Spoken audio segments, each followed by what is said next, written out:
In my other piece, I spoke about the local industries.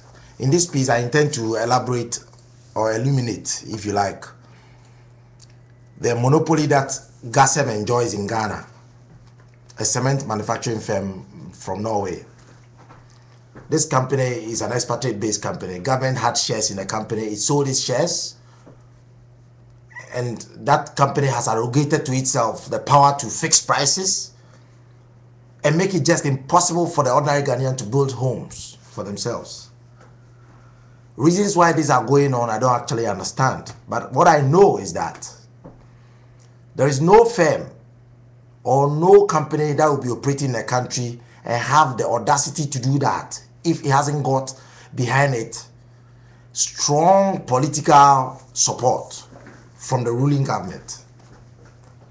It is only when things get wrong before you hear people at the top making noise and saying things, or it is getting to election time that they say things that people on the ground will think, well, the government is somehow thinking about us.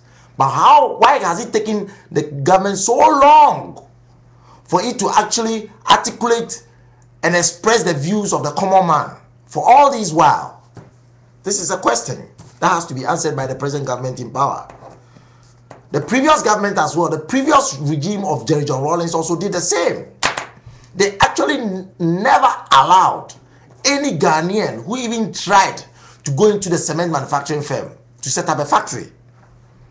It is the same with this Kufuor government as well, this NPP government. And why they do that, I don't understand. I think it is laughable if they say the target of the Ministry for Works and Housing is to build 10,000 homes in a year. How do they build 10,000 homes when cement manufacturing is in short supply? Would they allow people to import? Or is it because we are having energy crisis, so now they are opening doors for people to import cheap cement into the market?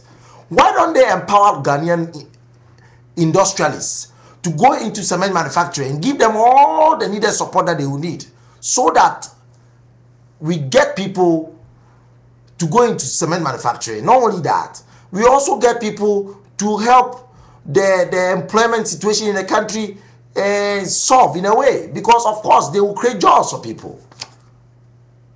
My question again now is,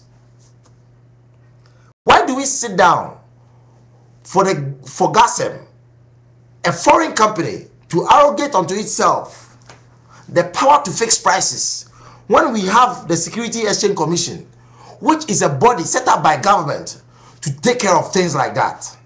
Can somebody explain that to me?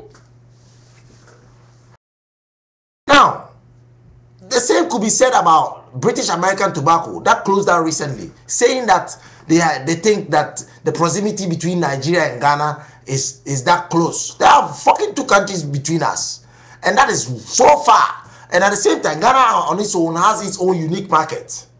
Hence, we have our own Guinness. Hence, we have our own brewery that brews Guinness for us. It's not the Nigerian Guinness that comes to the Ghanaian market. Why shouldn't it be the same with the tobacco thing? When the tobacco company had its own thing there, its own factory in Ghana, now it has given a green light that it is closing down. There were over 100 farmers who were relying on supplying this tobacco industry in Ghana, in Takoradi. Now that this factory has closed down, it means that over 500 to 1,000 persons have been made unemployed in one way or the other. You know what I mean? Because now we have families who are relying otherwise on the proceeds and the revenue that comes from selling of tobacco to this firm. Now they don't get it any longer. So now they will have to cut away all their tobacco on the farm and grow something else. And it will take time. And in Ghana too, we don't give social welfare. So obviously these people will have to struggle on their own from hand to mouth before something happens for them to be able to come back to normalcy again. This is something that government should actually look at. Now, why can't we give this company that is folding up, negotiate with BAT? I actually called them in London. I called a man who was in charge. He's called Barroso. He says his name is called Barroso. I called him and I said, I'm calling on behalf of a consortium that we want to buy the firm. You know what he told me? He said they were going to sell the buildings but not the machinery. This is how laughable it is. Meaning that they don't want competitors. They still want to be flooding our market with finished produce from Nigeria into Ghana, but not interested in getting a local competitor. But this is what government should step up and say, no way. If the company is not going to be in Ghana, you are not selling your products here. Or we will give the company that sets up, any tobacco company that sets up its company in Ghana and gives our people employment and our farmers somewhere to sell their tobacco, the opportunity to harness the resources in terms of the consumers, the opportunity to sell to people first. And so your tariffs will be increased so long as you are importing into Ghana. This is as simple as that. It means that we will put a protectionist law down to make sure that the local industries get an opportunity to thrive. If we have to smoke to die, then let us kill our own people instead of letting somebody bring tobacco for us to die first. When we kill them, at least we can be held responsible. The only reason is that at least the taxes collated and collected that we accumulate from the sale of tobacco can be used to build schools and hospitals. Of course, that is what is happening in the Western nations. They kill their own people and they build a cancer research center. They kill their own people, but they do it quietly.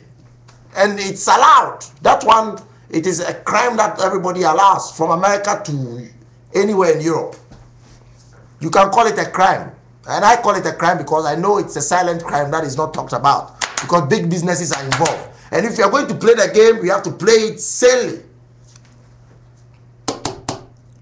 It's the same with Coca-Cola. We should from henceforth seize Coca-Cola, even though we want them to produce in Ghana, as they are doing now. They should cease using bottles in Ghana. They should start using rubber bottles, as they are doing all over Europe. We should censor them.